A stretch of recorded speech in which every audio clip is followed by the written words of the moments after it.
Hey everyone, today we are going to be talking about alcohols. In particular, how to name alcohols, draw alcohols, and the different reactions with alcohols. But first, we must create a priority of functional groups chart. This will help us in naming and drawing alcohols and is labeled from highest priority to lowest. Okay, so let's jump right into it. Say we have this line structure, which happens to be a secondary degree alcohol. We must first label the parent chain in a way which would have the alcohol function group closest to it. Hence, we start from the left end. Now we see that the alcohol group branch is on the second carbon. And since the parent chain is composed of 5 carbons, we will have a base of pentane and a suffix of -ol and a primary number of 2. This gives us 2-pentanol. We remove the E from pentane for grammatical purposes.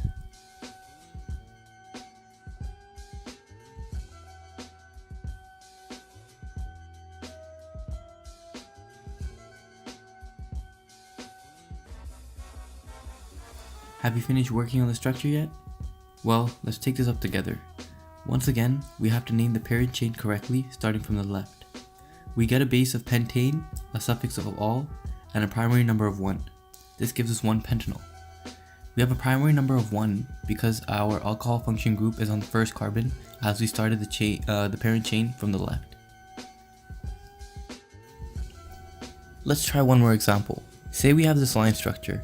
We would once again label the parent chain in the correct way. In this scenario, we may start from either end of the chain as the OH functional group is always on the third carbon.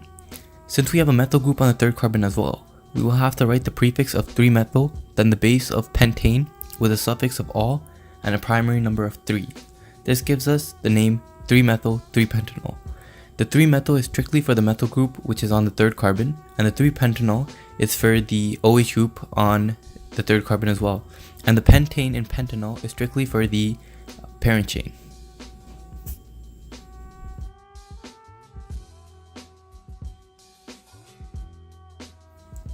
Now, let's move on and learn how to name structures with multiple OH branches. Here we have a structure with a parent chain labeled correctly already. It is seen that there are indeed 2 OH branches. In order to name, we would once again use the appropriate base. In this case is pentane. The suffix will be -diol as there are 2 OH branches present. And the primary numbers will be 2, 4 as the branches of the OH groups are located on carbon 2 and 4. Hence the structure will be 2,4-pentane diol. We'd keep the E in pentane as the E and the O are separated with di.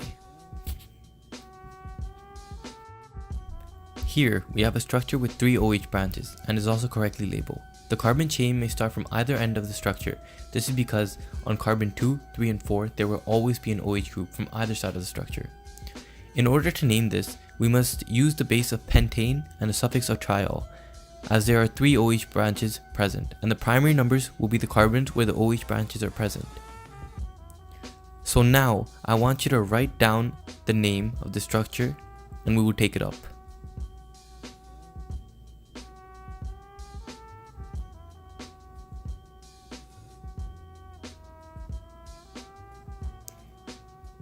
Okay, so if you wrote 2,3,4-pentane triol, you are correct. This structure indeed is 2,3,4-pentane triol. Moving on, let's take a look at an example where the alcohol group is not the main functional group. Here we have an example where we have a carboxylic acid group present as well as an alcohol group.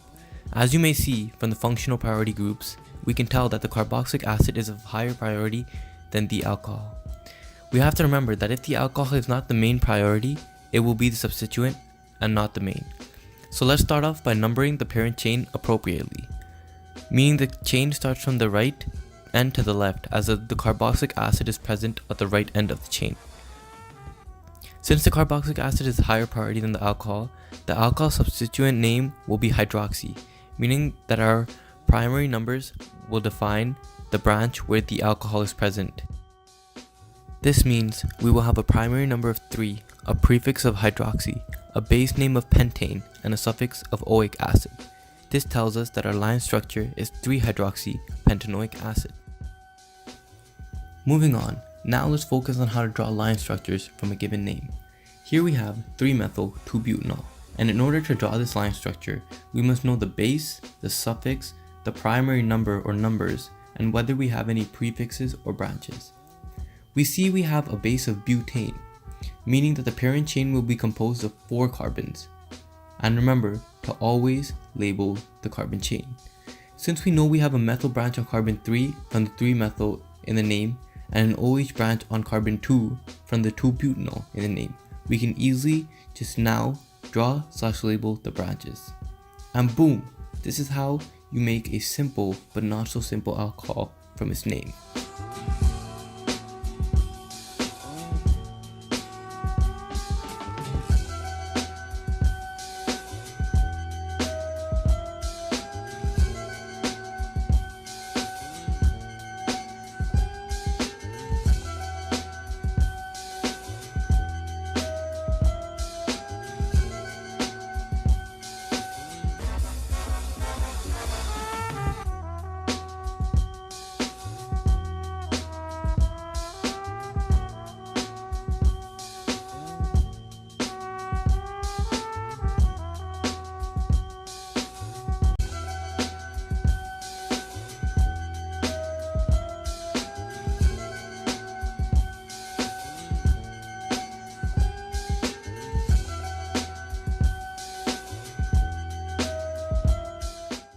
Now, let's move on to the not so hard but not so easy part of the lesson, reactions that involve alcohols.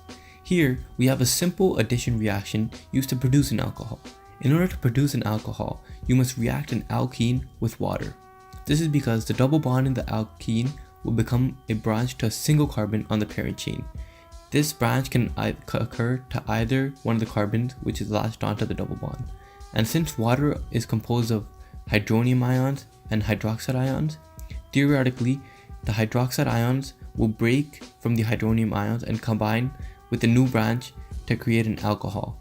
Hence, the alkene, ethene, when reacts with water, produces ethanol, an alcohol.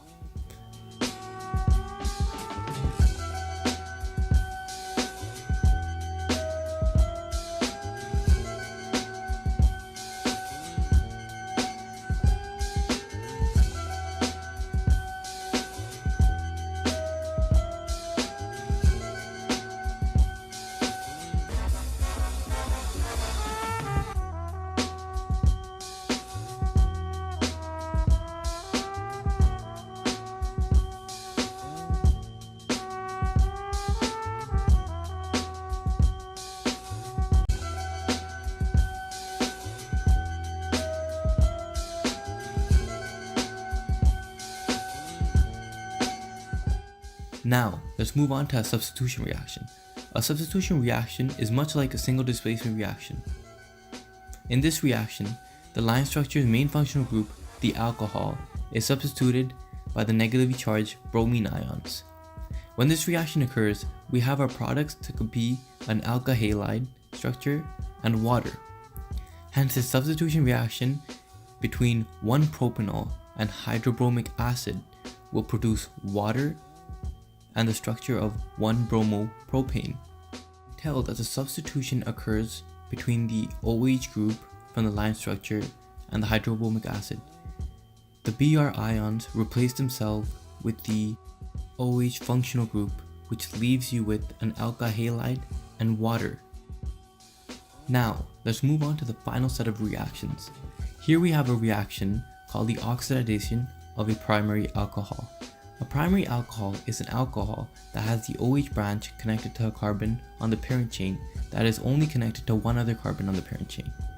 When a primary alcohol oxidizes, it will always create an aldehyde.